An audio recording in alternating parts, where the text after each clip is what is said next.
Imagine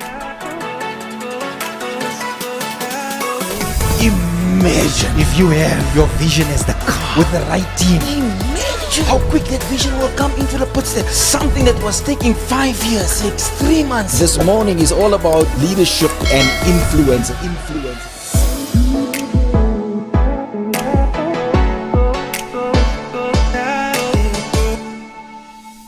It's that time of the morning. Good morning, everybody. This is the Inside Show with Carl Hendricks, and it's such a great honor and a privilege to have you online with us here again.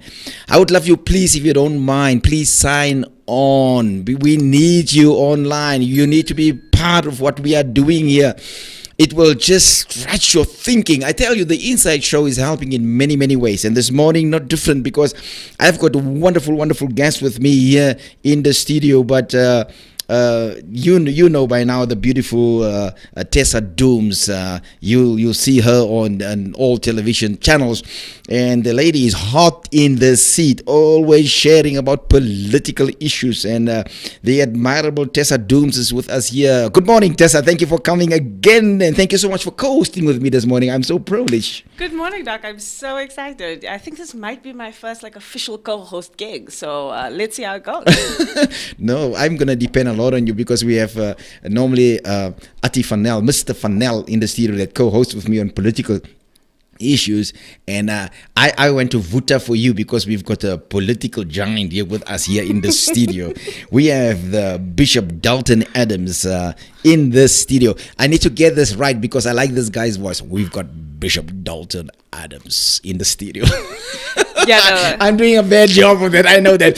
Bishop Dalton, good morning, and thank you so much for honoring our invitation around coalitions in the aftermath. Thank you so much, Doctor. It's an honor to be here in the studios again. It's my second time, and it's an honor. And thank you, Tessa, for being here. We met, I think, a week ago, 7 days ago, at the Youth Employment in Daba there in Braamfontein. It's good to see you again. And all the people that are watching on various platforms, you are welcome. Good morning, everybody. Good morning, and thank you so much. I think let us just get rolling.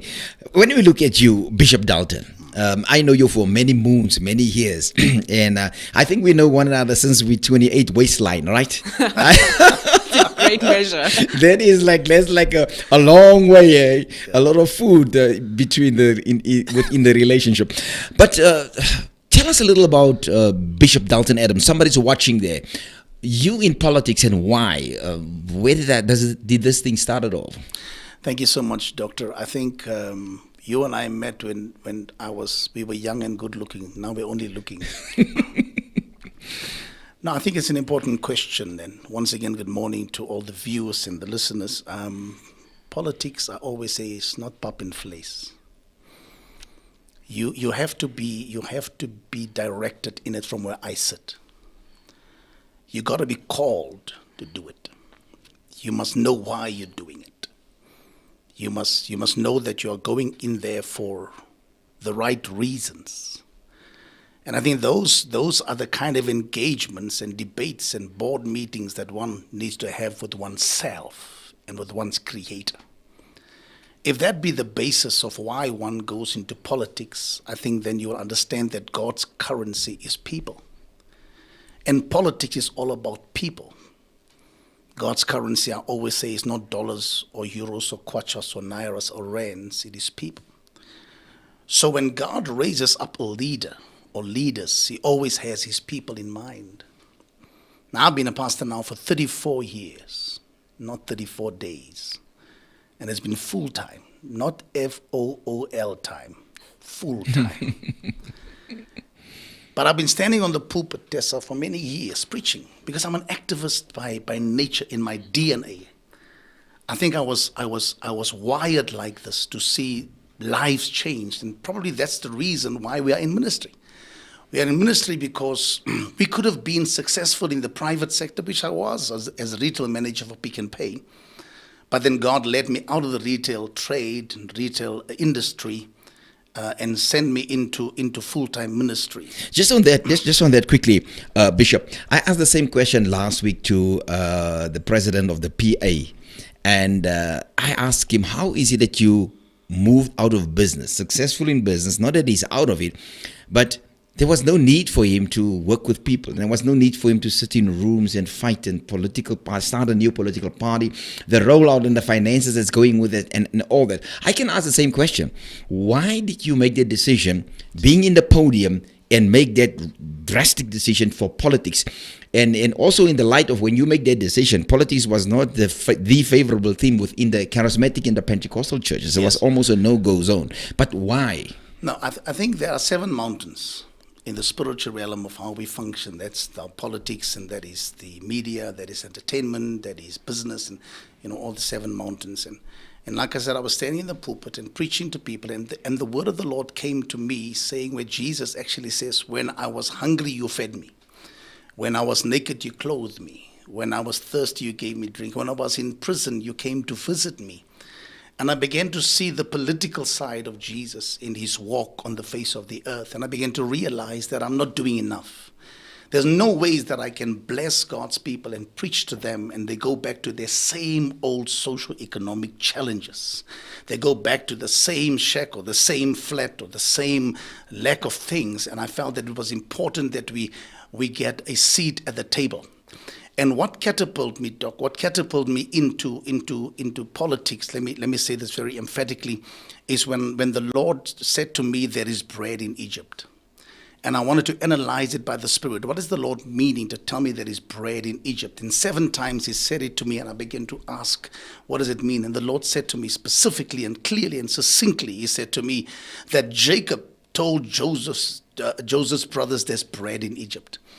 And Joseph at the time, 27 years later, was now the prime minister of Egypt, one of the most powerful nations in the world. And there was famine where his brothers and his family was in the rest of the world. And then he said, go fetch the bread. No, this is the critical thing. I am here primarily to make sure that I sit at the table and I bring as many people around the table to be able to engage the budgets, to be able to engage the lack of what is coming to communities that has been marginalized and left out of the equation. And that's the reason why I'm in politics. I'm not in politics here just for self. I'm in politics because we believe in it to change the landscape of service delivery. So I have a question. Why the ACDP? Yeah. So I mean, because if you think about it this way, you could choose many political trajectories. We have other politicians. We have Musi Maimane, who also comes from a church background, was a pastor, all of that, didn't choose a Christian party as the platform. And even if you think about the demographic of the country, I mean, the last census was now 10 years ago. I think we're about to have another one this year. You have 80% of the country that will tick the box Christian, but we don't have Christian parties that get that kind of, share of the vote. So how do you, reconcile with that? How did you choose a Christian platform? And how do you reconcile with the fact that in a country that's got that many Christians, it's not translating into a vote so that you can bring those people to the table? So when the decision was made to go into structural politics, it was never about aligning myself with a Christian party per se. It was looking for a vehicle that will give me the opportunity to exercise that which God has invested in my life. So Christianity was never the overwhelming reason why I went to the ACDP, even though they were. Let me also haste to say, Tessa, I am from the ANC. I was an activist in the ANC. I was a branch chairperson of the ANC. For many years, I've been with the ANC. But I felt that I reached a ceiling in the ANC, and I said this to David Makura, I said it to Dada Morero, I said it to the leadership, Lusufi, I said to them that the colored man specifically, listen carefully, is an endangered species in the ANC. Because there's no opportunities really, because I've experienced it myself, and I felt there's no ways that I'm going to sit here and just remain a branch chairperson. It is then that I sought to seek where will I go to, and various parties, as you correctly mentioned, were there for the taking. But I believe the Lord led me to the ACDP, the African Christian Democratic Party, because they gave me the opportunity to spread my wings. Okay, Bishop, just on that, looking at the party's electoral performance on the last 2021 LGE, was the outcome favorable? And did you achieve your goals with that? It could have been much better, I must say, but if you look at the stats and how we performed in the last elections for many years, In Joburg, specifically, because that's where I stood as mayoral candidate, we used to have one candidate. It was actually a half seat all the time in the city of Johannesburg. We just got, the ACDP just got in by the skin of their teeth, but now we actually have 3 seats in the city of Johannesburg. We have 10 seats in Gauteng. There was only just 3 seats in Gauteng. So 7 more seats we won under our leadership here in the city, in Gauteng and in the city of Johannesburg. We managed to believe God. We almost won a award in Ward 82. We came second just under the DA with 300 and something votes. We almost unseated the DA, and I really wanted to do that with all my heart, but that is still coming in 2024. We will take some wards, and I'm saying that with great confidence. But what happened was, in the negotiations where I sat, we managed to eke out and craft out what we call the MMCC, the mayoral committee seat for one of my councillors, Ronald Harris, who is now the MMC of community development, which opens up a whole new world. That's a huge deal. It's massive. It's a huge deal. I mean, if you think about parties that have come in to the fray very new, they've been jostling for those seats because people don't understand the power that you have when you're a councillor. Yes, there's some level of power to speak, but when you're an MMC, you can actually put a program of action on the ground, and I think that is a huge accomplishment. That being said, though, number one, if you look at it versus other parties that are new, I mean, the PA and Action SA are very good examples of that. They've superseded that, even in their first attempts. So what do you think about that? What do you think the ACDP has not done necessarily that others have? And maybe a second question, do you think that the performance is about the way the voters have come out or not come to the party in the last election?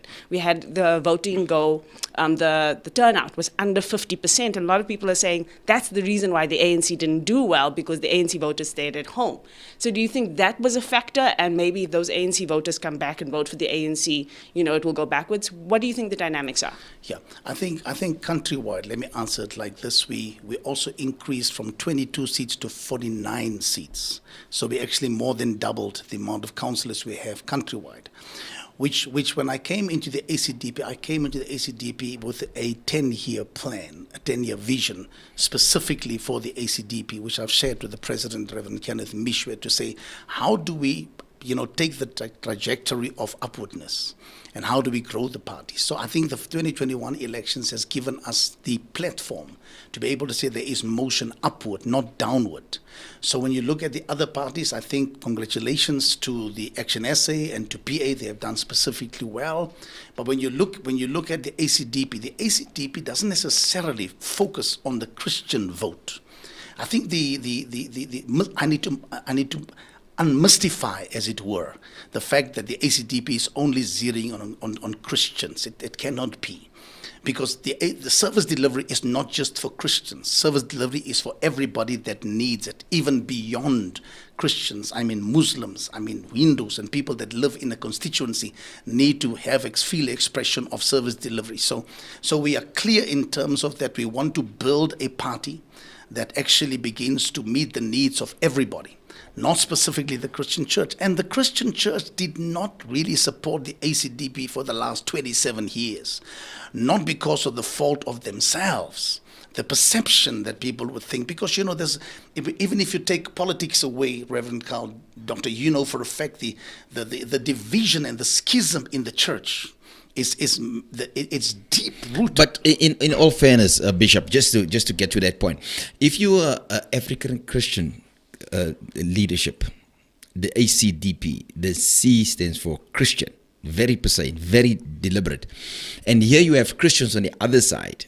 What's the ACDP doing wrong not to attract that vote from the Christians, or how do they promote or platform themselves in order for the Christians not to believe that it is a Christian party? Because it's a give and take. But on the one side, here you have the volumes, because Tessa, the sacred hour worldwide and specifically in South Africa on a Sunday morning, 9 o'clock, Christians are gathering. And if you take all the Christians in churches all together and place them in one stadium, there will not be a stadium big enough to host them. They will let any political party look like a Sunday school picnic. But the question is, how is it that they don't see the ACDP as a Christian party, and why are they not aligned towards Or it? natural political home. Yeah. You see that the challenge that we face concerning your question is very deep-rooted. It is historical. It is inherently a challenge that during the apartheid years, the Dutch Reformed Church in particular, and I'm going to take it back to right there, where it started, where they began to propagate very strongly. There must be separation between church and state. And they indoctrinated our people to say that politics is a no-go area for the church. And you know, when it comes to our people, especially the colored people, they are people that are very, very religious. We are very religious people, more than, I would say, humbly, than most other races, but they are very religious people. And that has caused the divide, Tessa, between the state and the church. So when the ANC came and they brought, you know, with other parties, brought the democracy in 1994, 27 years ago, everybody, all of us, whether it was Christian, because all we wanted was freedom. We wanted liberty. We wanted economic equality. We wanted lives to change. We wanted to abolish certain laws. And that began to happen. Are you with me? Not everything happened, but began to happen. So everybody voted for the ANC. And let me also mention, it's not just the ACDP that's a Christian. There's other Christian parties also in the political landscape at the moment which people are not voting for. So how does the ACDP position themselves in the backdrop of what I have said? We have to begin to say that we have Christian values. When you talk about prostitution and the legalization thereof and abortion and all those other things, that's got nothing to do with the manifesto of the ACDP. And this is where people begin to say that the ACDP only want to do that concerning abortion and legalization and prostitution and things like that. No, the ACDP's manifesto speaks nothing about that. That's our values and our morals. Tessa, can you separate that? Because my brain's stuck here. Can you separate it? I mean, that is an interesting thing, that separation between a value system that is broad and generic and that can do the catchment of, you know, a value of good governance or a value of care and love, support. All of those things can be Christian values. But the ACDP has kind of set itself in some ways as kind of a conservative voice, more on the right in terms of conservative values and conservative issues. And maybe the question I have for you is the prominence of Reverend Mishra, because his voice has definitely been the loudest in the party. Is that perhaps something that's become a bit of a red herring? Because if he speaks, especially if he's not speaking necessarily on behalf of the party, it doesn't matter anymore because, you know, when you see the Reverend, you see the ACDP. So is it a matter of people's personalities and their pet issues, you know, dominating the party's agenda versus the values? Because when you say it, I mean, I've read the ACDP's manifesto because I've read old manifestos because I don't have anything to do with my life. But you're right. The founding values are there. But if you ask me to recite them now, I wouldn't be able to do that because these kind of big topical controversial issues seems to be what at least some of the leadership seems to lead with. That's where we are at right now. How do you change that? Just before the bishop goes there, I must just say, Tessa, you are having fun here on the other side of the mic. They pose questions to you towards an analyst, and today you're sitting on the other side. It's like, yeah, I love it. Let me ask some questions here. Bishop, what's your response on Tessa? No, I agree. Look, the repositioning of the ACDP in the political landscape going forward is an absolute necessity. And that's why I think God has, by His grace, allowed leadership to come in to begin to say, how do we change the way people perceive the ACDP? But when it comes to the values and the morals of the ACDP, which is based on Scripture, which you believe and we all believe, it's non-negotiable for us. Those things are non-negotiable. No. This is Tessa. Please help me in this because this is where I'm stuck. So you have value systems here. And your value systems don't line up with your manifesto. So you say to somebody, you can come. But the person say, yeah, but I believe in abortion and I believe in same-sex marriage. Help me to unpack that. I would say it's not that. It's not, you're saying that those are not manifesto positions. That all of these big topical issues that become controversy aren't actually in the manifesto, but the values are. And I think it is that question about how do you position so that people see the values and the manifesto and the actual policy position. Because the policy positions in the manifesto are about service delivery. Correct. They are about those things. Correct. But the thing that makes the headline is those big topical controversial issues. So I guess that's what you need one to has help to us also, with. bring the media into the fray, because the media deliberately would want to push you into that corner. All the ACDP really stands for is the issue of same-sex marriages and prostitution and all these things. So they actually put us in a corner. We have to get ourselves out of that corner as the ACDP to say that's not all we really stand for. Because let me talk about morals and values. Those things for me in particular are lifestyle issues as a believer. It's got nothing to do with politics. Why would we want to only confine it to politicians and political parties? It is the lifestyle that we all must endeavor to have. Are you with me? And the choices of people you mustn't come, as you correctly say, hard down on people who have different belief systems.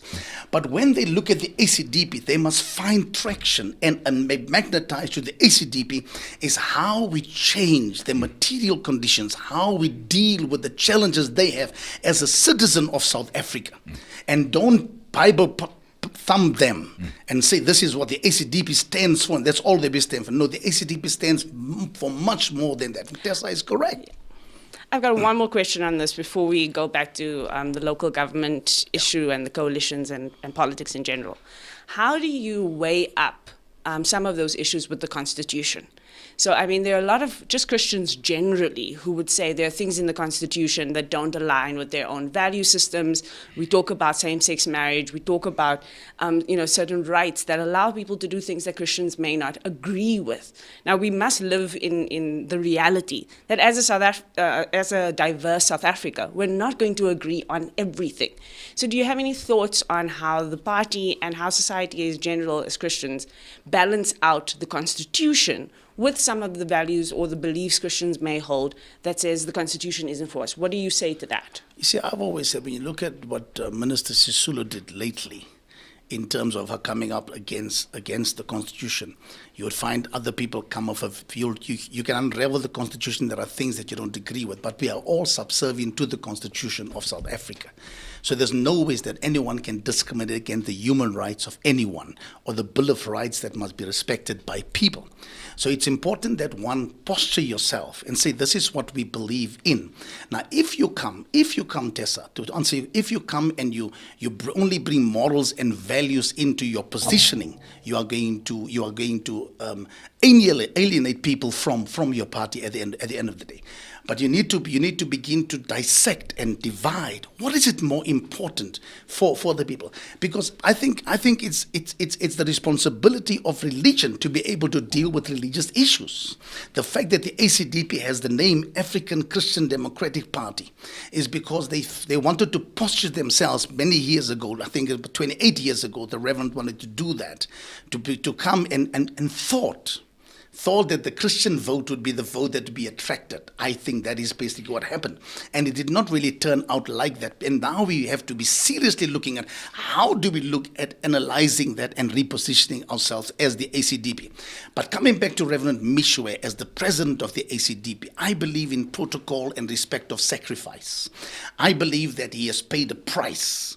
And I believe that he is a man of God that said he's been placed there by God. I believe when you join the party, you must not come and try and overthrow and have a coup d'etat. You do things right, you build the structures of the ACDP, and that's what we're doing at the moment. At the right time, he even said in a conference this weekend, he will really step down. So he will not continually be the president for life, but he has also understanding that we have to change and reposition the ACDP. And then the voice would not be an individual's voice, it'll be a multifaceted voice. Yeah, if you look at the S-curve in how things, when you start out 28 years back as a party, the S-curve goes progressively up.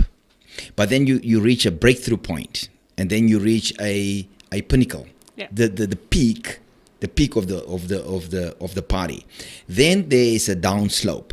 Where do you find yourself as the ACDP? Are you on the downslope, or are you reinventing yourself? And the question is very deliberate, because I'm trying to sit there as a youngster, 22, 23, 24, and I look at all the political parties. All 200 of them. Oh, my Jew, 200. And I look at all these 200 of them, as you stated.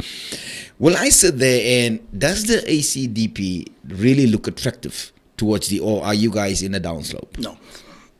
I want to put it like this. Your question is very relevant and powerfully put. But I look at life as a leader that you build uphill. And then you get to what we call the climax. And you have to plateau, as it were. When you plateau for long enough, and I think that's where the ACDP is right now, it's either you go up or you go down. I believe the ACDP is taking the turn upward. To answer it very shortly, we are on the upward, not on the down. If you look at the last results, if you're going to look by grace in 2024, because in politics it's about structures that you build, branches, regional structures, provincial structures, and that is what we are putting in place now quite vigorously. And then it's to be able to get enough numbers, because politics is about numbers. And those numbers can only, it's like cell groups, Doctor, how we used to do cell groups and how we grow our churches. It's the same methodology that we have to employ there. Now so we're upward. Let's talk about 2024, but maybe let's start with 2021 as the starting point. We saw across this country, I think, more than we've seen ever before. I think there were over 66 hung municipalities across the country.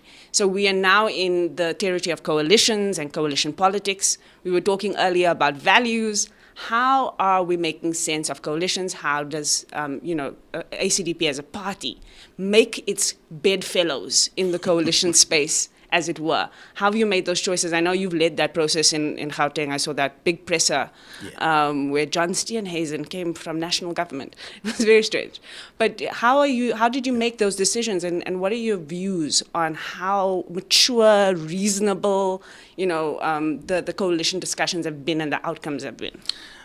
Very good question, Tess. I think one has to first come to the point where you understand, where you say specifically that the voters have chosen that coalition governments must be in power. Because political parties do not put themselves in power, it is the people that put them in power. So the people need to take responsibility. Two kinds of people. One, those who voted and not voted enough, and those who did not vote, because they are the ones that shape the governments that we have today. That is, I want to set that record straight. That people must not blame just the political parties. They need to know that they voted or did not vote, and what the pie is at the end of the day. Before you continue, I think it's important for us to actually talk about non-voters and why that's a true statement. Because people think, the common knowledge is if you didn't vote, then you didn't participate. And I was saying to some people last year that it's actually not voter apathy or people who are not voting. It's non-participation. It's a choice not to participate.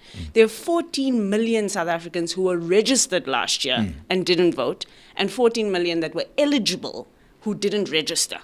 Those are active choices that 28 million people made versus the 12 million that made the choice to vote. So when people don't vote, they are making an active choice, and they're making a political statement sometimes. And sometimes the statement is, we don't like one party or the other party. Sometimes the statement is, we don't like the system. Sometimes the statement is, we don't like the outcome. But I'd like to know what your thought is on why people are not voting and making that choice that they're making, because it does have an impact on those coalitions and how things pan out.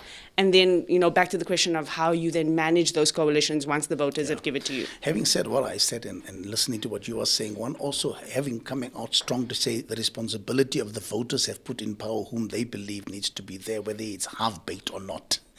But one also needs to say this: I have empathy with the people of South Africa, great empathy and sympathy for what has happened in the political landscape for the last 27 years. The ideal South Africa has not been delivered. And that one, which I'm to say, and then the corruption that came in, and the malfeasance, and the fruitless and wasteful expenditure, and the graft, and all the myriad of things that happened. And I am not one, Doctor, that want to say, everybody knows who are the political parties that were in power. I never character assassinate any party. I don't do my politics like that. My politics is about how the people see and the people speak at the ballot box.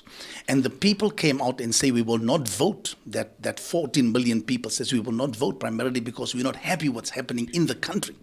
Then the political parties must take responsibility because they also did not deliver. So it's a dual responsibility taken here, the voter and the political parties.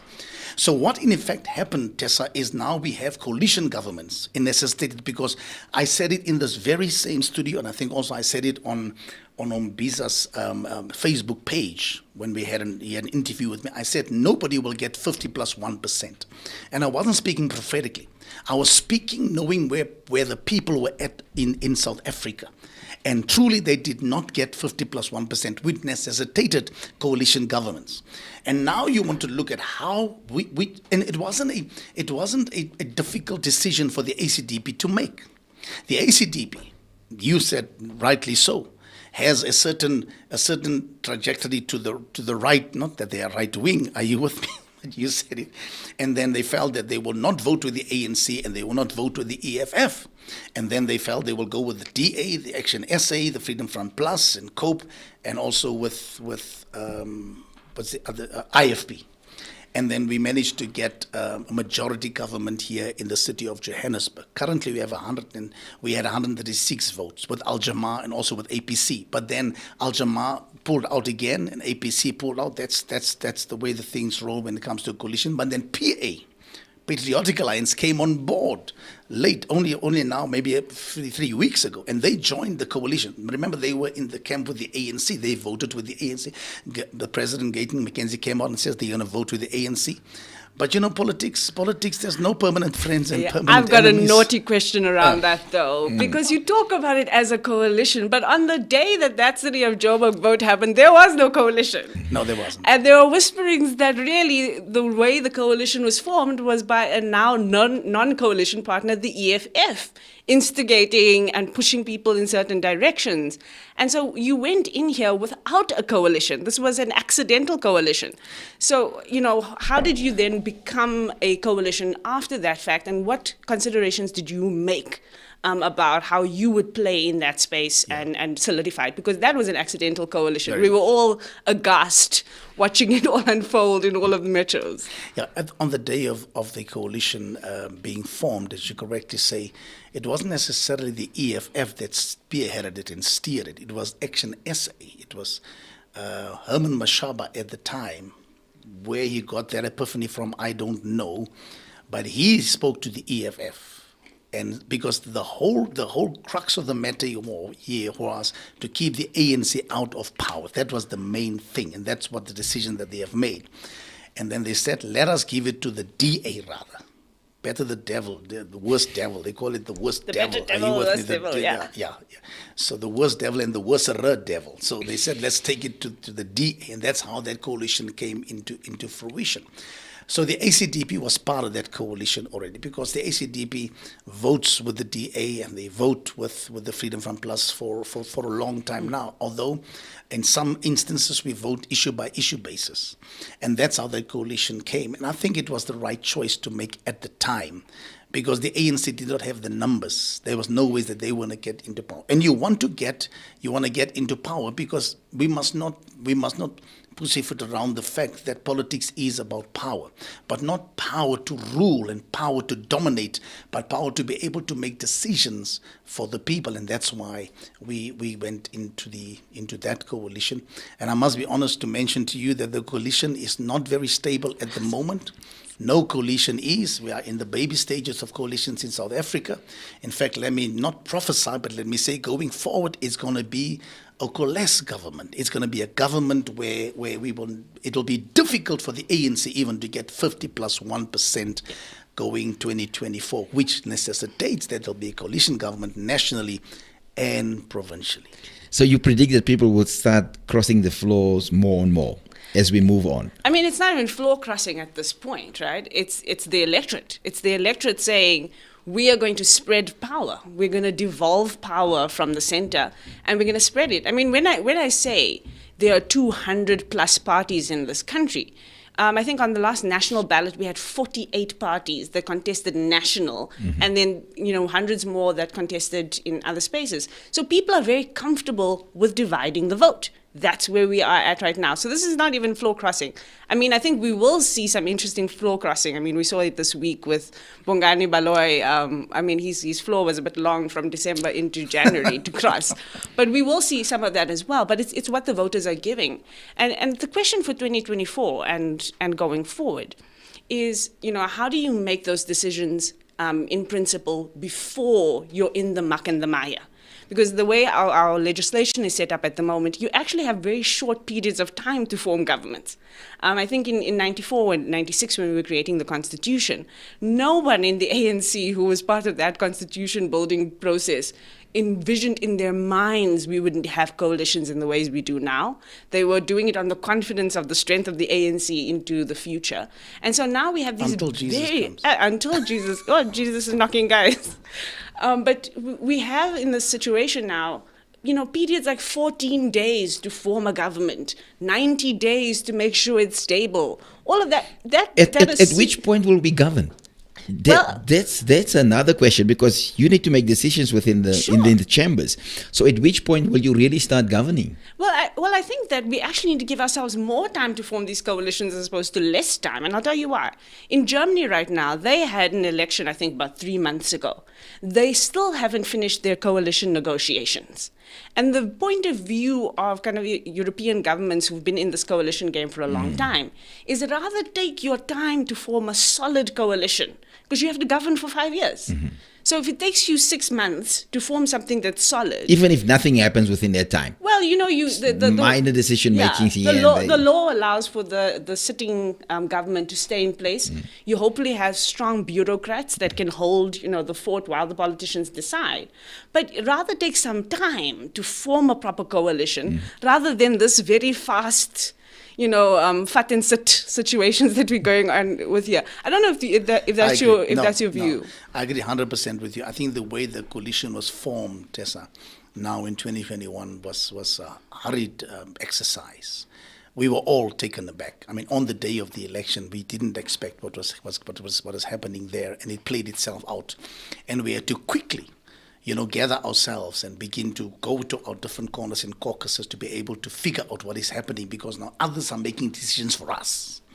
We didn't even make our own decisions. We knew who the block was we're going to vote with, but then the whole thing just changes altogether. And I agree with Tessa that we need some time, but the issue of service delivery, Doctor, which you are asking, is for us a critical matter. And I cannot trust the bureaucracy nor the officialdom of what is currently in the administrations and different, being transferred and having permanent jobs, and we can see that. So it's important that we make sure that we put the right coalitions in place. And when they are in place, I mean, those who did not win must sit in the opposition benches and work with in the Section 79 committees and Section 80 committees. But currently the threat is coming from the other areas that we will not be part of the Section 79 committees. And that is where service delivery is hampered. Yeah. And that does not actually bring the people into the fray, and that is dangerous. And do we have then the danger of, if you're right, if your prediction, your prophecies for 2024 are correct, and at provincial and at national level, we start seeing coalitions and we're seeing, the ANC not having 50+1. Number one, do we have, the requisite foresight and planning now within parties to plan for that eventuality? And will an ANC sit in the opposition benches across multiple provinces in national government, if that were to be the case? Or should we be planning for, what we've seen in the city of Joburg, where we've even seen props come out, and just the halting of the process and governance? How do how do you as a party start to think about that? I think one could answer that question like this. I think it'll be a miss of any party, including the ANC and the EFF and all the other parties who comes into government, who has enough seats and the people vote for them. They must move away from wanting to be dominant party, having the most of the cake for themselves. And my advice to the ANC and to the EFF would be, we are ideologically different, but when it comes to governance for the people's sake, We must try and find each other before 2024. We must, for the sake of the country. Because if you're always going to have the two different slates, as it were, and groupings, as it were, the country will always suffer. They say if two elephants fight, it's the grass that always finds that withers and it is damaged. But I would throw that back at the opposition parties as well. I mean, what we saw in the last few weeks was, Action SA emphatically saying, I would never go into a coalition with the ANC. The DA, practically running for the hills at the thought of the EFF. That also is, it's the same kind of problem. So how do we then get the opposition parties? Because, I was asking the question earlier, what does the DA say to its electorate after it's spent all of its time canvassing against the ANC and bashing the EFF if it does go into a coalition? So, how does the opposition parties, go forward with this? No, you're 100%. The sword has two sides. You're 100% correct. So it's important that all political parties, for the sake of the forward movement of the country, the recreation of the Rainbow Nation, the recreation of South Africa that we want to have it for our children and our children's children to the next generation. If we don't do that from all sides, we're going to continue to have this contestation taking place and won't be able to move forward. What is also important, Tessa, at the moment you are correct, you analyze it correct in the sense that the Action SA is more warm to the EFF than what they are to the ANC. The DA is totally against the EFF, and so is the ACDP in their stance, because I'm here to proclaim the ACDP stance, not my own stance. And so is the Freedom Front Plus against. So at the moment, what we are faced with in our coalition government, and I'm now speaking the deep stuff that we just discussed this week for people to understand, because it's public knowledge, is that the Action SA feels very strongly that if the EFF comes on board, then we will have a more stable government. We'll have enough votes. It won't be 136 only, it'll be 140, it'll be more than that. So we'll always have, budgets can be passed, IDP can be done, all the different things, adjustment budgets. And that makes a bit of sense for me. But the electorate, they feel the electorate will not allow them to do that. And so that's the challenge. What's the way forward? How do you get the electorate on board, especially before the election is decided? The DA made a really, really problematic statement, in my view, going into these elections, where they started saying, the small parties is a wasted vote, and don't put us in the position, give us a full mandate, at least as the official opposition, give us a full mandate, the small parties is a wasted vote. And then, bam, we're in the middle of coalitions all over the show, and now they have to go back to their electorates sheepishly and saying, oh, these small parties are great, we're just going to, bring them into the fold. Yeah. So how do you intend to ready the electorate and your constituency for managing that process in 2024? I think it's going to come through engagement, communication, awareness making with our electorate. Every political party needs to go back to the constituencies and to say we must actually reconnect ourselves. We must redesign ourselves. What needs to happen? To go back to the electorate and begin to say, this is where we are at. And give them the pros and cons. Tell the people the advantages and the disadvantages. We must tell them, this is the coalition as it is. If we keep on doing like this, we will not be able to do that. If we do that, so that is the kind of engagement that we need to have up to 2024, so we can educate our people. What we have done as political parties, which I think is the wrong thing we have done, is to sort of compartmentalize ourselves in silos and just push our brand. We must push the South African brand to our electorate. I think that's important. And that being said, I'm hoping that there's some comments and questions that have come through from the audience watching, so that we can at least use the last few minutes, so you're not only hearing from us, but you're hearing from them as well. But the point where you ended on, while we wait to see if there are some questions from the audience, pushing brand South Africa, pushing the broader and bigger agenda, that again goes back to that question of a lot of people being disillusioned with politics and with the political process. is there a way that outside of party politics, because people are very, very prickly now about party politics and politicians, and it's weird. Even in Elders is such an interesting example in the last few years, because you had the surge of, the PA particularly, bringing a lot of energy, and you still have people who say, for the first time in their lives, they didn't vote in Elders. So what do we do to get people to understand this is about South Africa as a broad whole and not just about your particular party? Yeah, but what is important is people want to see and find proper leadership. Leadership is the problem in South Africa. Nobody is standing up. You have political parties who leads their parties, but nobody is prepared to lead the country. Even the current president, with respect, I would have wanted him to come out more strongly, more decisively on a lot of issues. And he's always thinking about his party. He's always thinking about how they see things, and always thinking about the democracy and the democratic centralism within the party. I come from there. The country needs not a dictatorship, but they need somebody who's able to, leaders who are able to say, this is the way we are going to go, and that is going to change it.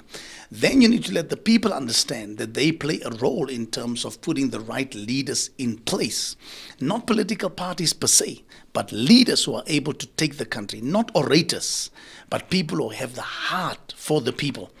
And it starts with local government where service delivery has been. People, this is important, Tessa and Doctor and viewers. This is important. People must stop voting with their hearts. Are you with me? They must start voting with their minds and with their intellect. You can't vote because of loyalty.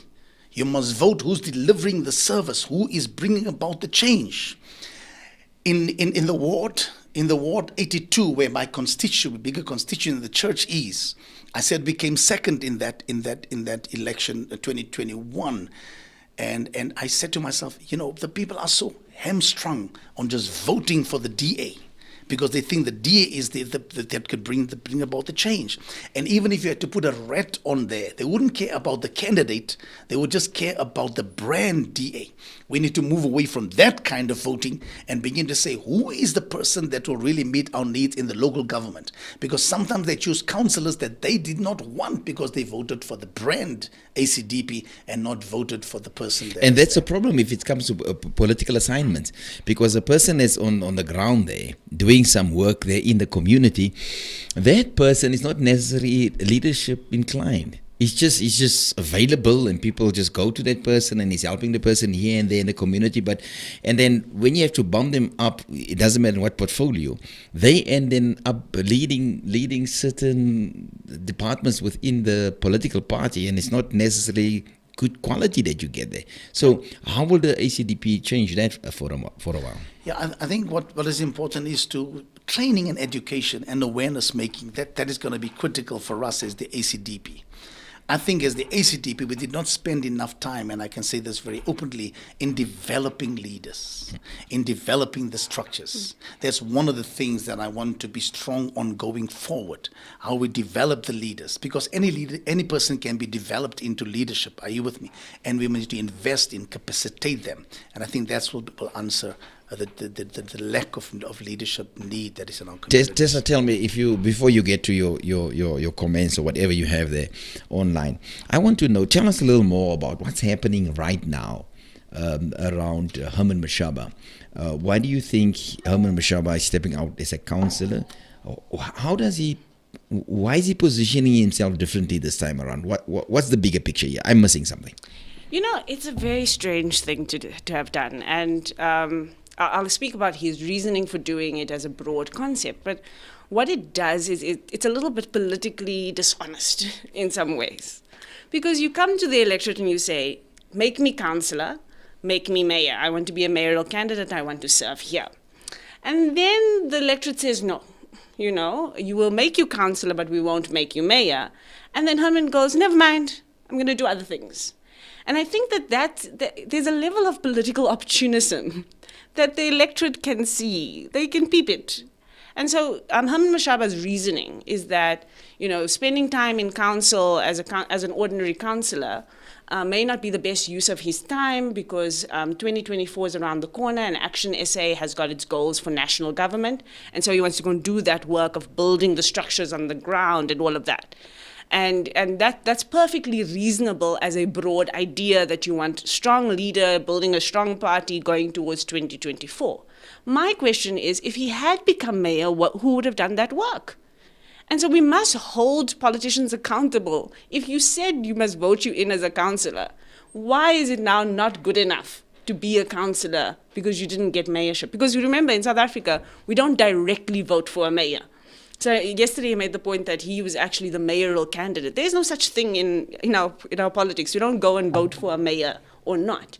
And so I think we must ask harder questions about that because you don't want politicians just, selling us one thing and then being able to just flip tomorrow and decide they're going to do another thing. In fact, when you spoke about crossing over, the floor crossing, when we started our democracy, we actually had the ability for people to do actual floor crossing. So you could be elected and be an MP under one party or be in the legislature under one party and decide you're going to floor cross. And without, skipping a beat, without telling your electorate anything, you could just decide today I'm ANC, tomorrow I'm DA. Mm-hmm. And that was problematic. So we stopped that because it is a lie to the electorate. You say you're going to do one thing, you do another. And so I think we need to hold Ahmed Shabba a lot more accountable for that decision. And that while he might have a good point to make about his own party's ambitions for 2024, the electorate matter and he owes them an explanation. He owes the city of Joburg and the councillors or the wards that voted for him a better explanation, I think, in terms of what he does with their vote. What's your take on that? I agree with Tessa. I think listening to Ahmed Shabba yesterday where he said, hindsight, I'm happy I didn't get mayor because there's not enough money in the city of Joburg. It's going to be an uphill for any mayor now. So I said, oh, really? He said that? He said that yesterday, live on television. Did you hear that? I missed it. I missed that. And I sat there and I said, wow. Now, That's convenient. Too convenient. Let me not be a flip-flop because let me say this. I also stood and I was number one on the list in Johannesburg. I was number one. Now, the reason why a party puts on the big guns, in inverted commas, as number one is who has the best sort of attraction and can magnetize voters, because it's about person. Are you with me? So Ahmed Shabba was number one. I was also number one. My take has always been that I'm a member of the provincial legislature. I'm an MP at the moment in Gauteng government. Are you with me? So I was never going to really go into the city of Joburg. I made my bona fides clear. I think also on this show, I made my bona fides clear that I wasn't going to really be a councillor, because after the election, it's about how many votes we can get to make sure we got more PRCs, and which we did. So it actually worked for us. So I managed to take one of the councillors and put him as MC, and I remain in province, which gives us a direct line in terms of being a local government and the sphere of provincial government. So that was the strategy. I think that was the first question they asked me. So when you look at the ACDP, and humbly under my leadership in the last 2.5, almost 3 years, we've achieved quite a lot, having a seat in province, and also now having an MMC seat and having more councillor seats. And that's how you actually measure the success of a party, basically. So I've been looking through the comments. My first question is, who is Duva? Duvo. Yeah. Is my son. There we go. So I say that because Keegan Aganya says he went to school with Duva, and so he remembers you dropping him off and doing school runs and those kind of things. I found that to be a cute comment. But Dulton Adams said something important. She said that a lot of parties are coming in the door through what she calls populism as opposed to political ideology. And I mean, there are a few politicians who've lately been saying, ideology is dead, South Africans don't care about ideology. What do you think about that? Do you think South Africans care about political ideas anymore, or is that an era far gone? I think after 27 years, our people are still thinking about ideology. I think populism is actually being shown the door, basically. People are not going to be fooled, hoodwinked with populism. because we've had that in the past, and people, it doesn't benefit our people. So that, people look for that. Maybe for the benefit of viewers, what do you regard as a populist approach to politics versus an ideology approach to politics? When you come out with a manifesto that you know that it's not in your power as a local government to deal with certain issues, it's national issues and provincial issues, and you want to posture it at the local government, and you know it's going to be difficult. Let's take the hot potato at the moment, Tessa, which is the issue of foreign nationals. It's a hot potato. It's not something that can be sustainable if you have that as your idea, as your point, manifesto point. How are you going to make sure you go to all the areas where you govern to push people out? That's not going to happen. It can't be sustainable. And all you're going to do is you just heap more trouble upon yourself. So you must take on, mustn't take on lions that you cannot actually put down. You must be able to know that I'll push it through. My take on it is that you need a diplomatic approach to the foreign nationals.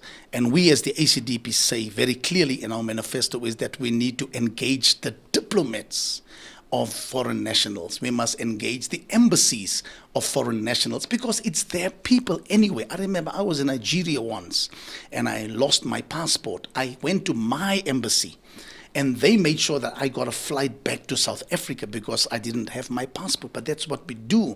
And the fact that the embassies and the high commissioners are standing afar off and leaving things to happen, it's not right. Regularization of people is critically in partnership with the embassies that are, and we have a lot of embassies here in South Africa. That's the first step I'll make. I was the mayor of Johannesburg. I would call all the high commissioners and all the ambassadors to a meeting and say, this is your people. Help us to regularize your people. And one must give an amnesty to people. I believe that. Because the human rights and the world organizations will come down hard on us if we just clamp down and chase people out of the country. You can't do that. Because you can't, the horse has already bolted. We have porous borders. So how do we sit down together and say, how do we change this whole thing? How do we bring in that certain jobs are only for South Africans and have the quotas at percentages? Those are legislative things that must happen. It has not happened in South Africa.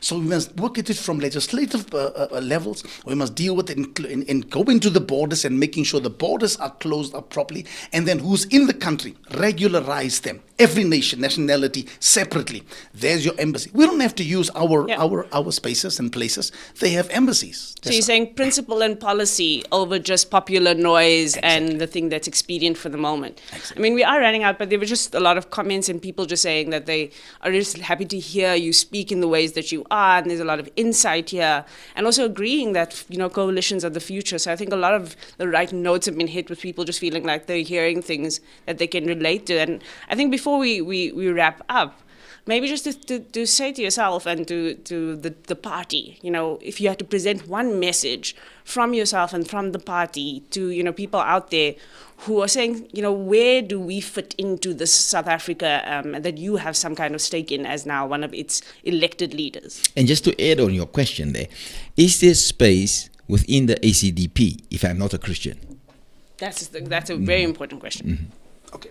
A practical example is in the MMC's office. So I deploy staff in the MMC's office because he falls under my authority. Humbly, I say that.